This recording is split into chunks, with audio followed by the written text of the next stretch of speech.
I first want to say thank you. Thank you very much for joining us today. And look, this roundtable is, and I usually do the mayoral roundtables, but I wanted to do this today because it's so close to me. So this program, the lifestyle medicine program in New York City, means a lot for not only for the community that I belong to, the Latino community, but also for all the communities in the city. And also because I'm gonna do a full disclosure, I did the program. So, and my health changed immensely, not only about healthy, but it's just the acknowledgement, the information, all the background on the making the decisions on your life. So that's what your readers were gonna see today. So, and without any delay, I want to introduce the two people that we have here. First, thank you to the Health and Hospital Corporation, that they are the ones that are over, they manage this project. And here today we have Michelle McMacken. She's the executive director for the program. And also we have Dr. Ita Harewood, that is I'm gonna let each one of them to introduce themselves. So Michelle, please, the floor is yours. Thank you very much, Jose. Good morning, everyone. Happy Friday. Thank you so much for joining this conversation. I'm really excited to talk more about our work and hear how we can add value to the communities that you're connected with. So again, I'm Dr. Michelle McMacken, and I'm Executive Director of Nutrition and Lifestyle Medicine at New York City Health and Hospitals. And my role is to lead the expansion of lifestyle medicine services across our health system, including all 5 boroughs of New York City. Our programs are designed to support people in making healthy lifestyle choices. And so, of course, that includes exercise, that includes healthy sleep, it includes coping with stress. And of course, it also includes healthy eating. We help people learn how to put more healthy plant foods on their plate, like fruits, vegetables, beans, lentils, whole grains.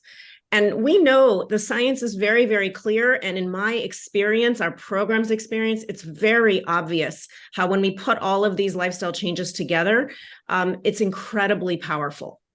So we all know that a healthy lifestyle can help prevent many conditions like high blood pressure, type 2 diabetes. But many people don't realize how far these changes can go in actually treating disease once it has started. Many patients come to me saying, I was just diagnosed with type 2 diabetes, and my doctor said I have to start medication right away. Of course, it depends on the situation, but for many people, it's welcome news to hear that if they make lifestyle changes, in some cases, they can actually turn things around. And almost everybody's conditions get healthier, get better when they make these lifestyle changes. So as a doctor, I'm really, really passionate about this approach because I have seen it work. I have literally had patients in my office who I've diagnosed with type 2 diabetes, and we talk about the lifestyle changes, and I support them, tailor it to their life, and help them make the changes, and they've put their diabetes in remission. There is honestly, for me personally, nothing more rewarding than seeing that. So this is something I really care a lot about. And do want to acknowledge, of course, it's not always easy for people to make these changes, right? Anyone here, we can all attest to, it's not always easy to change your lifestyle habits, especially things that you've had for a long time. And not only that, many of the communities and many people face huge barriers to even making these changes in the first place, even if they want to. They may not have access to healthy foods. They may live in neighborhoods where it's difficult to get exercise outside. And we are very aware of all these factors. So that's why we have put together what I like to think is really an all-star team. This is a team of doctors, nurse practitioners, dietitians, health coaches, exercise trainer, psychologists, and community health workers. as well as a program coordinator.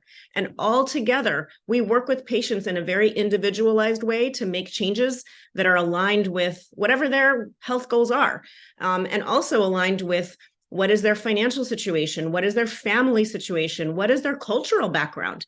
We really want to fit in with what people's goals are and what their lives are like. And we also want to be able to address some of these social needs. So our community health workers will work with patients to access healthy food, and address housing or legal issues or other transportation or other things that can be barriers to healthy lifestyle changes.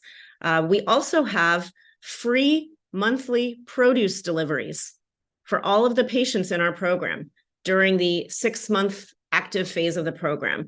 And we have coupons that we give out to patients to use at farmers markets. So we're really trying to do our best to support people in making lifestyle change. I am very, very, I'm of the firm belief that everybody deserves a chance to be supported in lifestyle change. It's really not fair for us to say, someone's coming in my office, and I'm just going to assume that they're not able to make the changes or they don't want to. Everybody deserves a chance. And we're so excited about the recent launch of the lifestyle medicine program at Jacobi in the Bronx, that Dr. Harewood, for which Dr. Harewood serves as medical director. And we're really, really looking forward to launching our additional sites in Brooklyn, in Queens, and in Staten Island in the coming months, in addition to our original program at Bellevue in Manhattan. So these are programs that will serve individuals who are living with chronic conditions, specifically high blood pressure, prediabetes, type 2 diabetes, obesity, or heart disease. And as we know, these are extremely common conditions affecting many New Yorkers. And there's a disproportionate burden of these diseases in many communities. And so we're really trying to address that by expanding our reach and being able to reach as many people as possible. So thank you again for taking the time to be here. And I look forward to having a great conversation about this.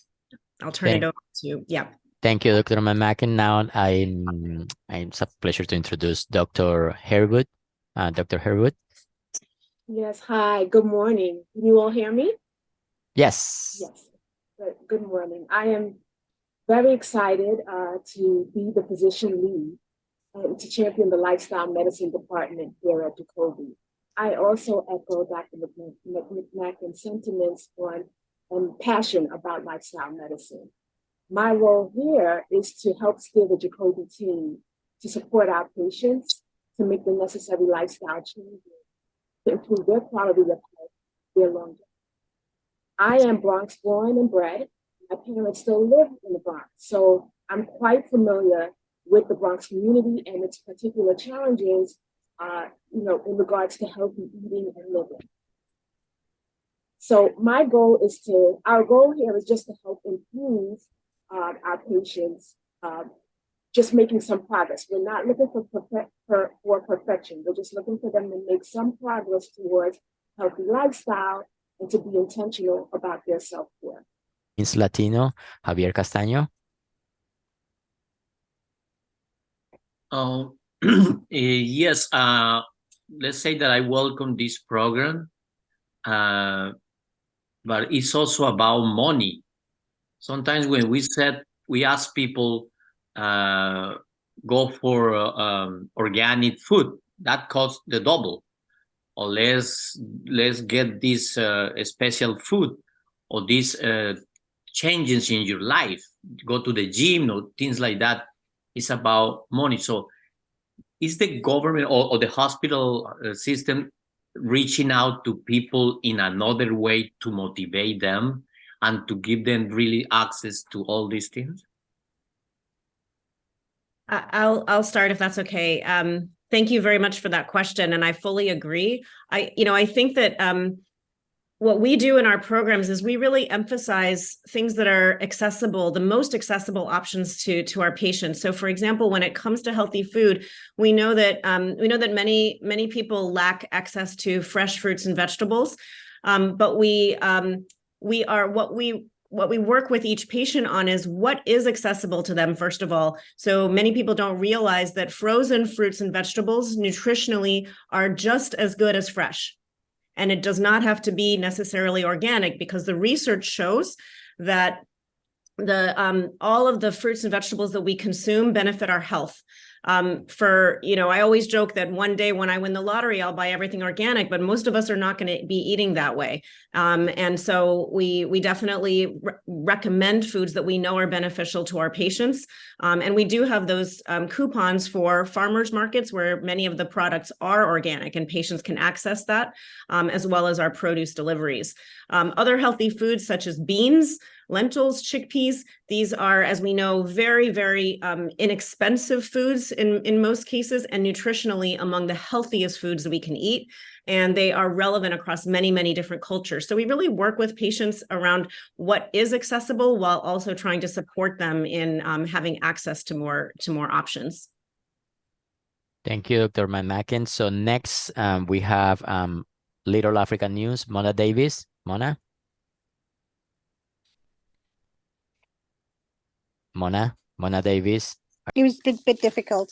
I have a question with regards to language access. As the doctor said, she lives in the Bronx, and not just the Bronx, but throughout New York City. We have our Spanish-speaking, French-speaking within our African community. You have Pula, you have Wolof, you have other dialects. So what type of engagement when it comes to the materials, flyers, digital notices, are you putting out in the various languages to communicate about the importance of a healthy lifestyle and the support that H&H, specifically Jacobi, is offering? Thank you. Dr. Harewood, would you like to start, and then I can piggyback if... We definitely have Spanish members of our team.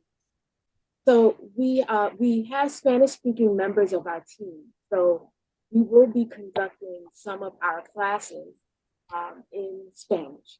In addition, a lot of our pamphlets and our handouts are available in a variety of different languages.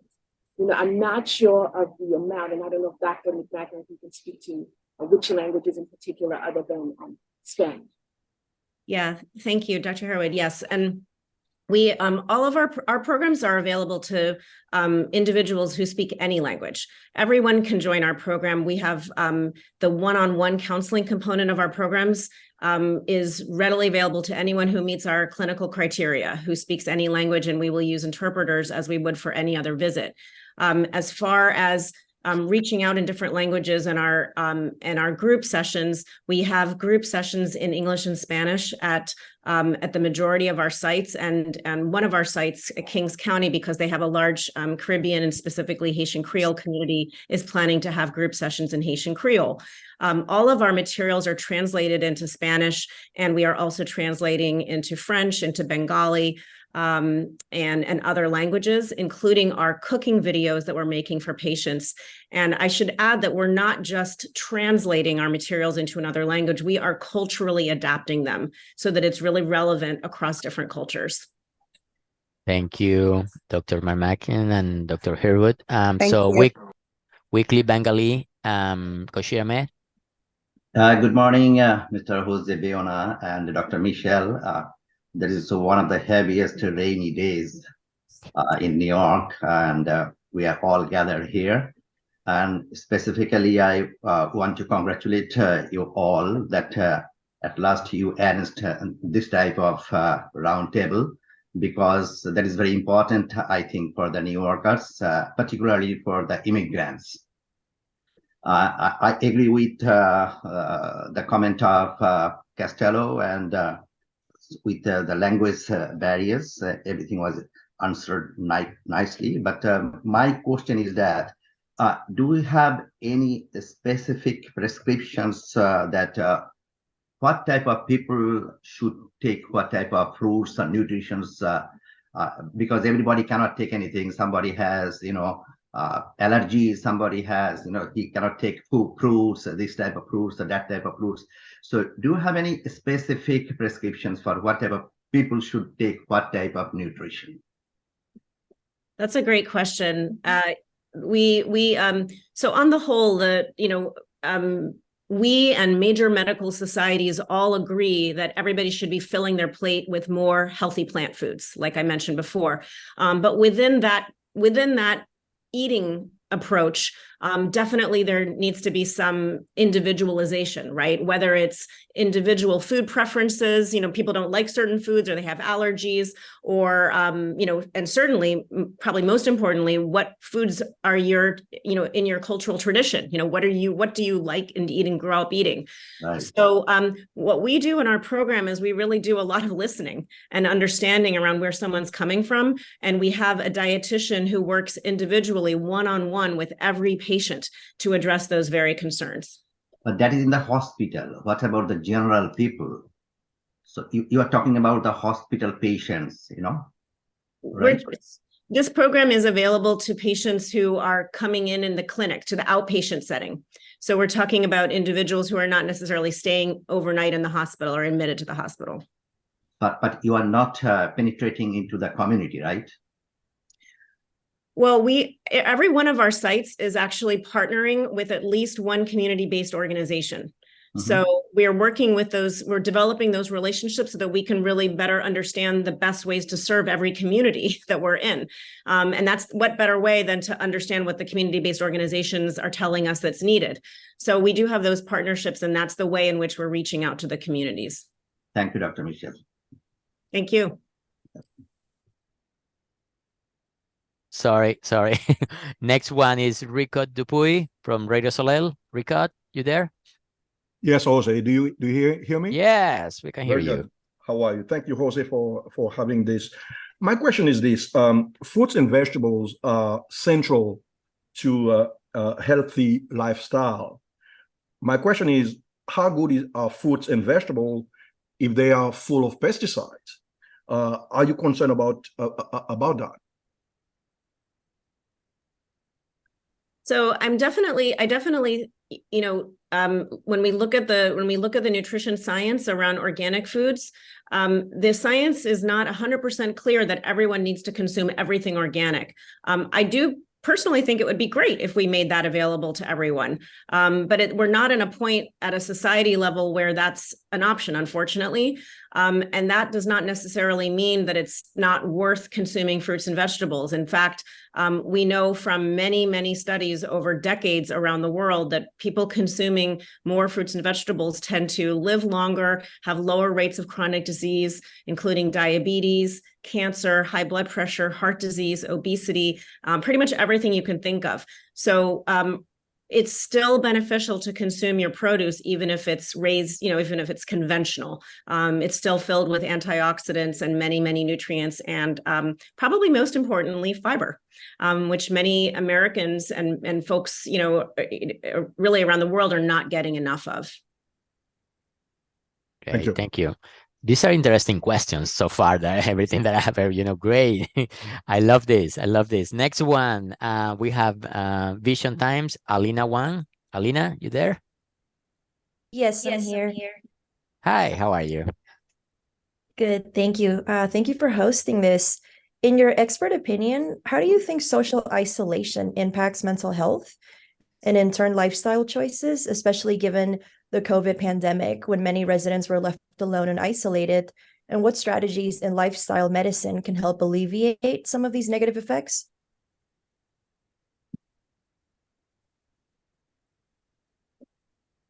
Who is taking that? So I'll start. Doctor. So yes. Yeah. So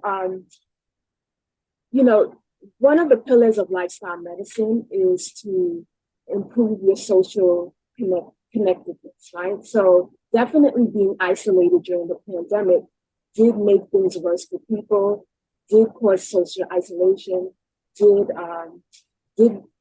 affect people's mental health, make them more depressed and isolated. So what we try to do is try to encourage people to increase their social connections. So either with family, with friends, with community organizations, with churches, try to identify a place where they can improve upon their social connections within their circle, which will definitely help, their mental. Thank you. Anything to add to that, Mr. I'm sorry, Dr. McMacken? Yeah, no, I couldn't agree more. Actually, the science is very clear that loneliness is associated with premature mortality. It's probably as risky of a health issue to be lonely as many of the other things that we think about, like, not being physically active or, eating a less healthy diet. So it's definitely really important. And one of the other ways, in addition to what Dr. Harewood said, that we help bring people together is in our group sessions. We have patients coming together and forging connections with each other so that they can start, developing those, additional healthy relationships. And we work with people individually to ensure that they're staying or becoming socially connected. Thank you. Next one is Harlem Community News, Pat Stevenson. Pat? We can hear you, Pat. I think you're on mute. Sorry. Pat, I think you're on mute. Yes. Okay. Okay, now you can hear me? Yes, we can hear you Okay. now. Thank you. Thank you. So my question has to do with connecting with individuals who may need these kinds of services. So I hear you say that at Jacobi you have centers. I'm trying to understand, how does someone in the community who wants this information get to you? My personal plan is Advantage Care, okay, for instance, and I know they have thousands of patients, and I do have diabetes, so I have a personal stake in this. So how does one get to this plan? I mean, if they want it, I mean, you're not necessarily getting out to everybody, so how do they get to you? Well, there is a in the pamphlet and in the information that we provide is the contact number where you can actually self-refer into the program. I mean, most of the time we are getting referrals internally from patients at Jacobi who are in the primary care or in a specialty department, whom their doctor at the time suggests this program and refer them. But this is also available to anyone who is not, doesn't come to Jacobi for primary care and wants to self-refer. So you would basically just call to schedule your initial appointment. And then from there, we would move on down the path. And may I interject in here? So I had the same question before this. I knew about this program. I have the same question that Pat. So it was, and as I say before, I went through the program, but it's once you get there, it's also what the program offers. And I think Dr. McMacken has a brief about that. So maybe this is a good time to go over that brief so all the reporters understand better about what people who access the program will get after that. Thank you, Jose. So hopefully everyone can see the screen that I'm sharing. This is an overview of the structure of our program. So our program has two phases. In the first phase, we call it sort of the action phase. That's about 24 weeks or 6 months. And during that time, our patients have the opportunity to meet individually with the doctor, the nurse practitioner, the dietitian, and the health coach between 6 to 9 times individually over those 6 months to get really tailored, individualized support around lifestyle change. And during that time, our patients also have the opportunity to go to weekly group classes. And these group classes cover all of the different, what we call pillars of lifestyle that I mentioned before, like coping with stress, staying socially connected, mindful eating, healthy eating, how to read a food label, exercise, all of these really important points. Those groups are offered in two ways, in person or virtually at most of the sites. So people who would like to come in person for an hour each week are welcome to do that. And folks who would prefer to do it remotely and save on the commute time can do that as well. We also have 8 weekly exercise classes by our trained exercise instructor, and those are available for patients regardless of their ability. So if someone needs to take the exercise classes sitting down and doing chair exercise, everything is modifiable. Many of our patients do that. And we also give out a resistance band to every patient so they can learn how to do strength training, which is a really important part of exercise. And we teach patients how to do that.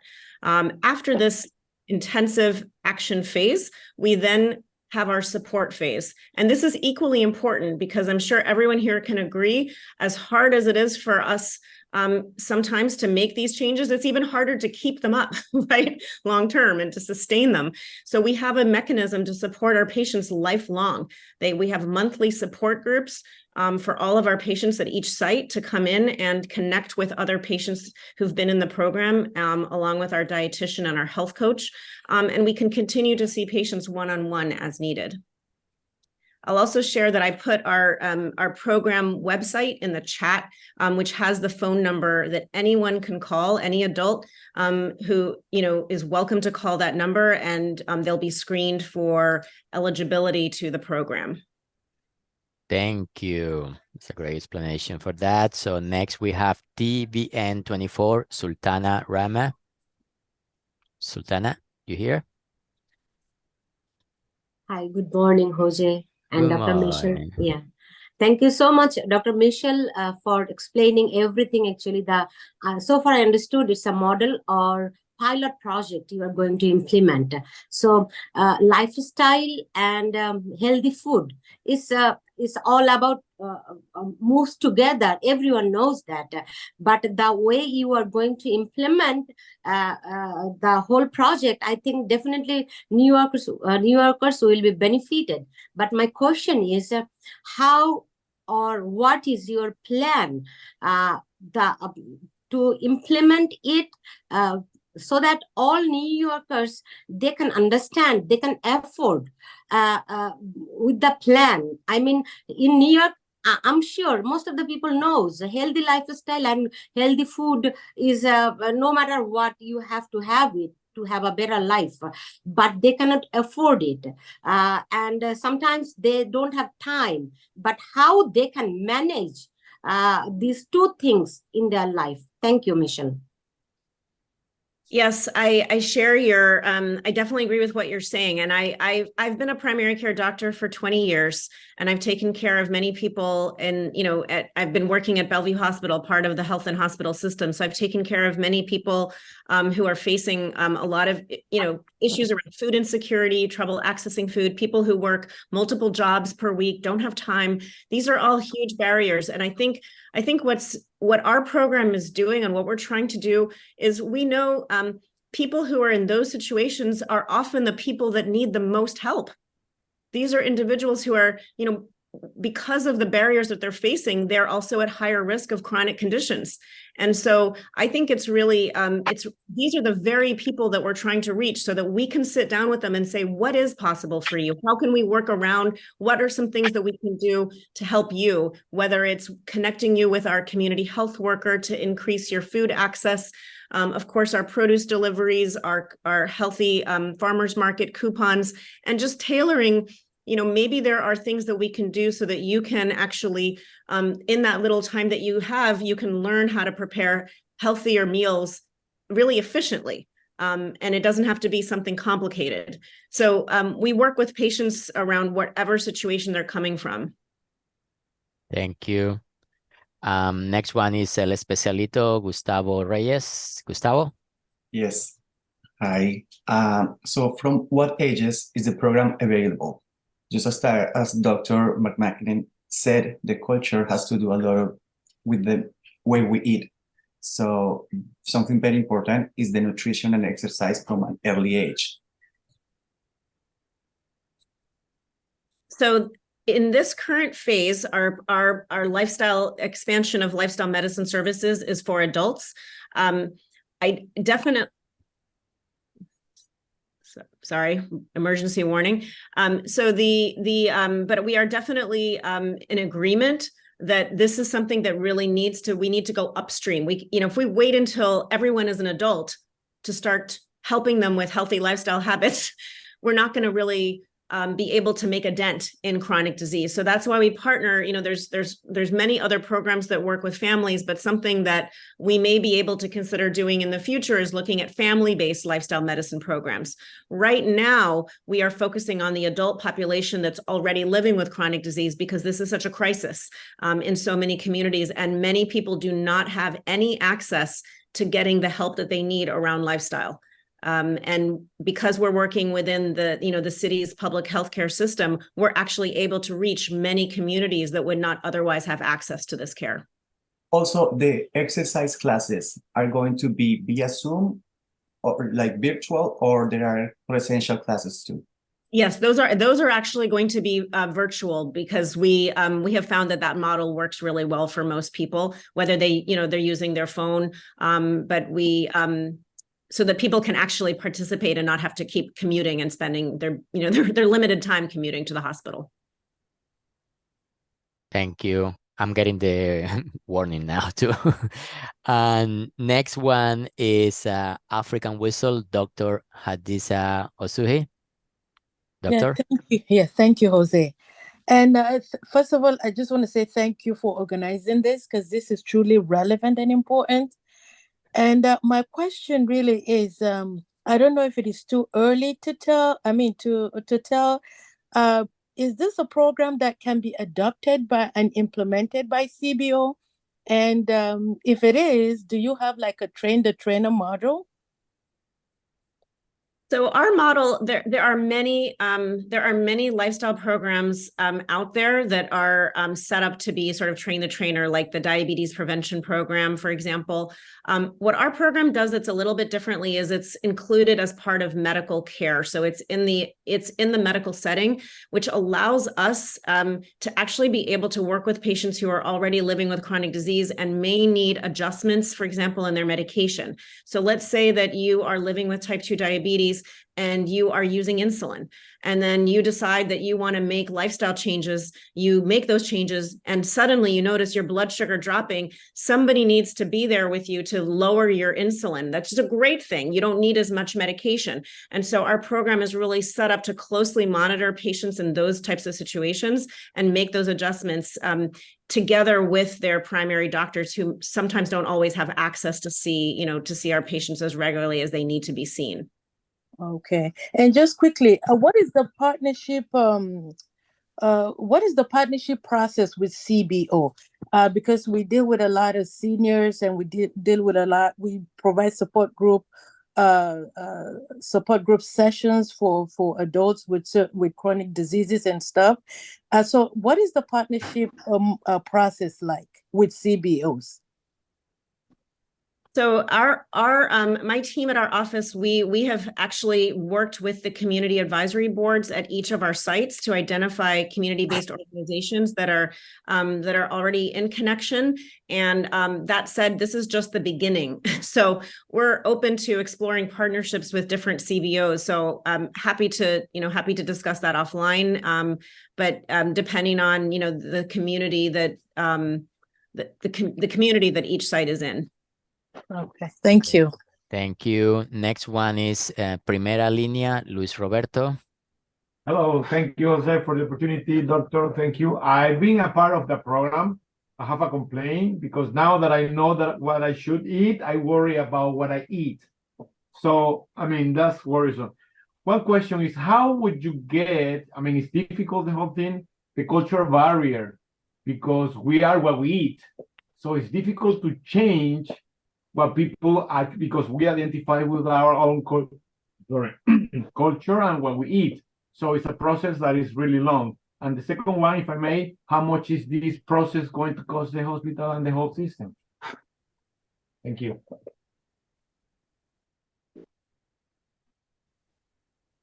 Who is taking that one? Yes, so as far as how much it's going to cost, I'm going to leave that to Dr. McMacken. But as we said before, lifestyle is everything. And as a doctor, sometimes we advise people all the time, lifestyle modification, behavior modification, eat right. But it's easy to say, right, and hard to do. So the real point of this program is to just support patients in their behavior change, which is very difficult.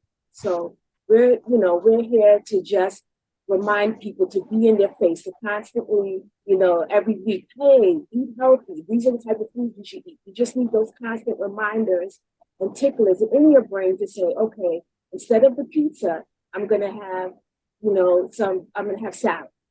So I think that's the point here, because as someone else said, we all know the right things to do. It's how do we get to do it and sustain doing the right things all the time. Yes, and to echo what you're saying, Dr. Harewood, I first of all, I'm sorry that we added some worry to your life. But I want to say that I also feel like one of the strategies that we employ in our program is to focus, you may have seen this, but is to focus on what we're adding to the plate, not so much on what we're taking away, because nobody wants to hear a negative message. Nobody wants to be told, don't do this, don't do that. They want to hear it sounds nice. What am I going to add to my plate? And there is no cultural tradition on earth that doesn't celebrate fruits, vegetables, legumes, and other healthy foods in some regard. So it's just a matter of putting those front and center. It's not about changing someone's culture. It's about making small shifts with the support of a medical team that can advise you. So we have found that to be very effective. And as far as the cost, so first of all, this is a program that for patients that have insurance, it will be like a regular, doctor's visits. The insurance will be billed.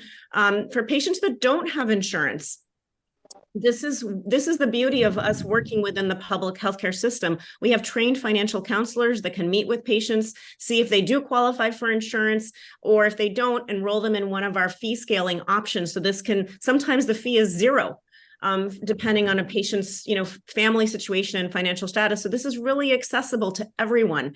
I will say that the city of New York has made a big investment in us in this service because they recognize the value of reaching all the communities in New York. So they've invested in these programs at Health and Hospitals. Thank you. Next one is Suno Afric Radio, El Hari Now. Yeah, thank you for putting this together. This is very important. And I'm glad that I got the chance to be here because with everything that's going on, we know the mayor, he's really, he's all about health and climate change happening, hearing that some part of New York may be sinking. So we also need to be strong and healthier. Now, the question is this, it's like, people need to be more educated. You come into our communities, immigrant communities, they will tell you they can hardly pay their rent. So, and when we talk about organic food, it's very expensive. So, doctor, can you educate us in a way like, what's the difference? They will tell you it's cheaper for them to just go to the, where they can just fill up their belly, even though we know it may not be, what they need or what they want, but they don't have a choice. So if you can educate us, what's the difference between when they say organic food or just regular food? Thank you.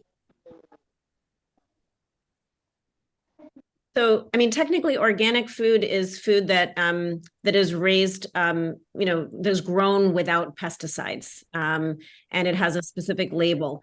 But there's lots of different foods that are raised, conventionally, so they're not organic, that are still very healthy. I think to your point, I have over my many years being a primary care doctor, I have taken care of many, many patients who are in the exact situation you described. They want to afford healthy food for their families, but they they can't, and they're busy, and they don't, you know, they want the support, but they don't know what exactly to do or how to make it happen. Obviously, our program is, you know, what we're really set up to do is to work with every patient's individual situation. So there are definitely options that some people don't realize that are actually quite inexpensive and extremely good for you.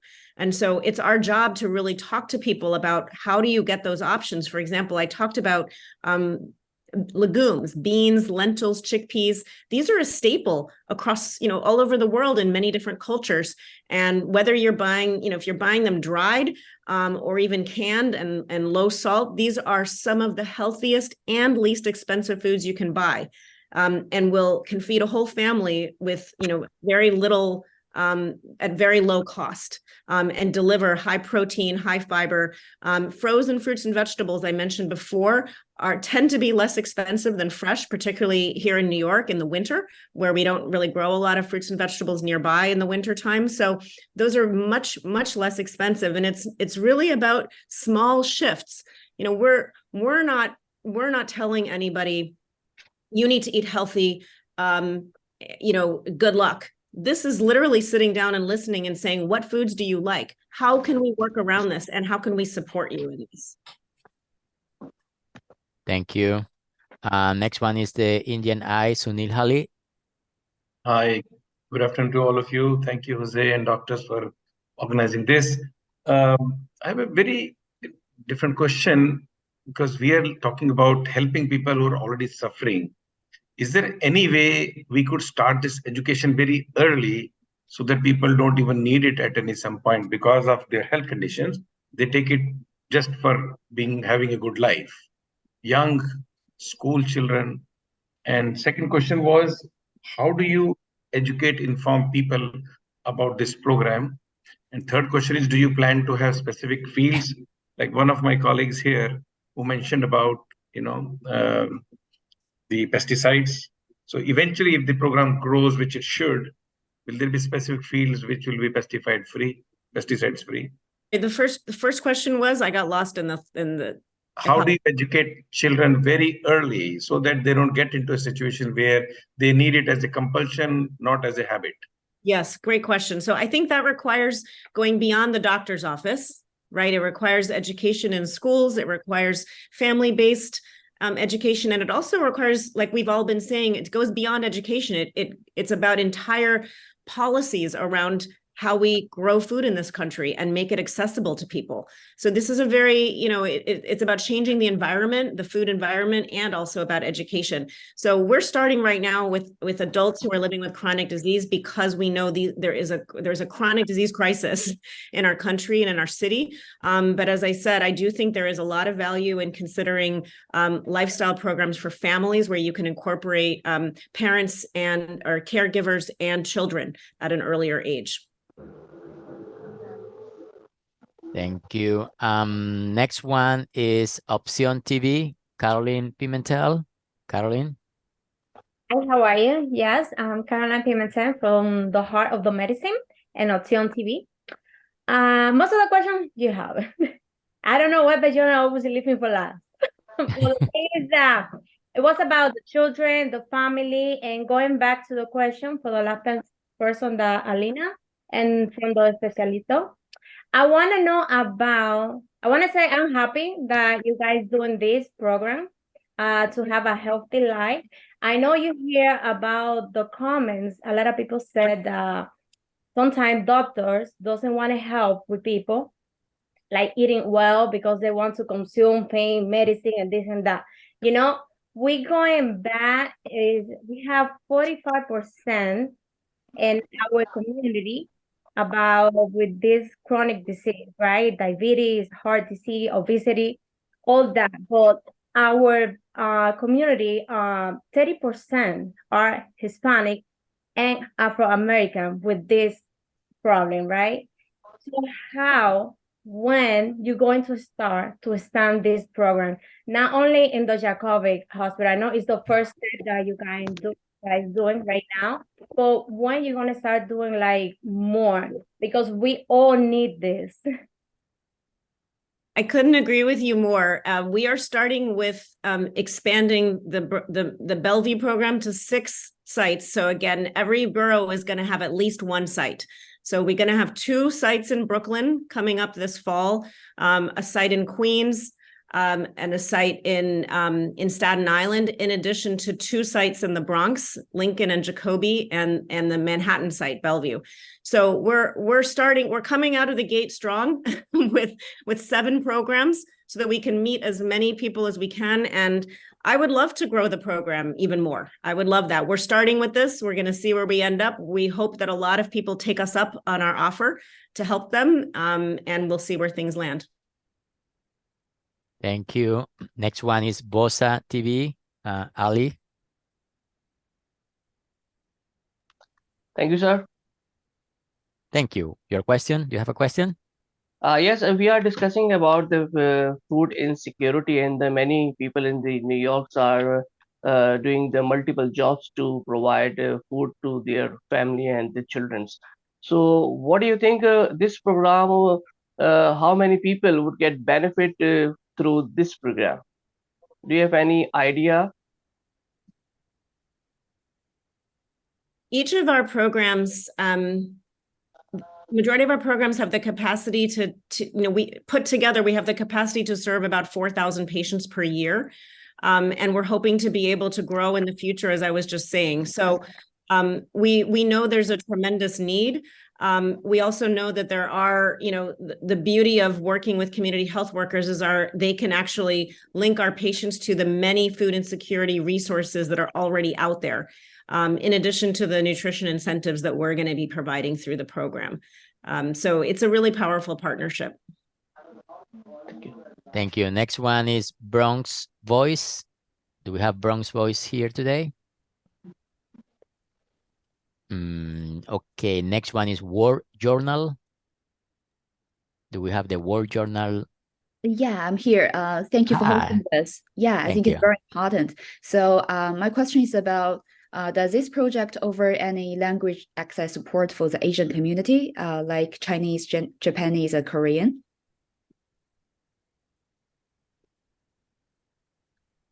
So yes, and any definitely those languages and really any language that is a person's preferred language, we can honor that. So we work with patients through, if we don't have someone who's certified to speak the language, we work with our professional interpreters to provide care. And again, we're doing that on a one-on-one basis. Okay, thank you so much. Thank you. Next one, we have Pratham Alo Ibrahim Chaudhry. Yeah, thank you very much, Job. Pretty much I got all the answer, but I have a small question. Well, the way the program is working now, our duty as an ethnic media, we have to communicate this thing to our community. Okay, so the community people, they're going to a doctor. Okay, so doctor is referring to get to you guys, or somebody can pick up a phone and call you guys. The pick up a phone and going to you, the chances are very low. So my question is there any program or any addition we can come out and go to the community and doing a lifestyle meeting, community gathering to communicate this thing? Hey, we have this program, come to the Jacobi, come to this Queens, this place, and this would be a great idea, and we can contribute on that. Thank you.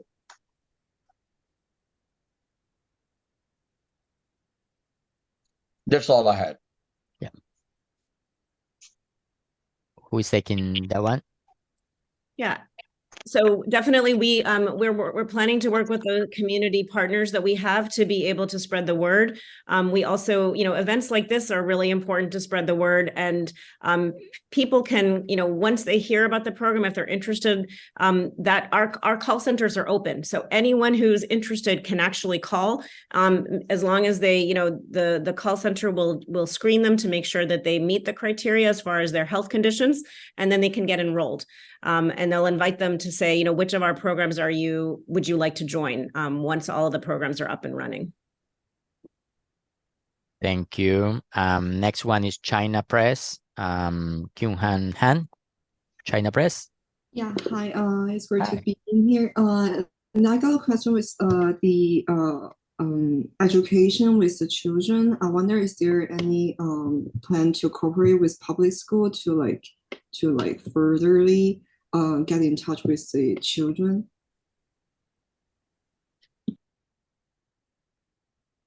We right now are focusing on the adult population. We don't have a plan in place at this moment to reach out with the schools. But as I said, we definitely, because we are a medical organization, we're looking at in the future, potentially there are ways that we can work with families. And the other thing I'll say is that we, in many cases, when we work with many of our patients, who are caregivers who are raising children, when you're talking about the choices, it's not just one person making the changes in a household. Many times those changes reverberate and others in the household learn and start making changes. We've had many people whose partners, whose children and others in the family have actually been inspired and made the changes along with them. So it does definitely reverberate, but your point is well taken, as many have made here, that there's a lot of value in reaching out to children and families at a much younger age. Thank you. Thank you. Next one is Trabajador Inmigrante, Mauricio. You are on mute, Mauricio. Aló. No, you're on mute. Estás en mute.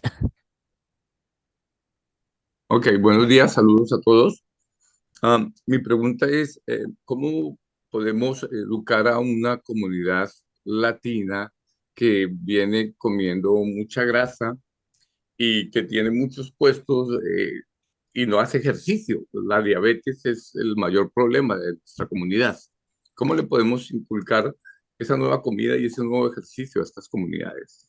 Let me just, for everybody, translate just the question. I don't know if Dr. McMacken want to respond that in Spanish because she speaks Spanish too.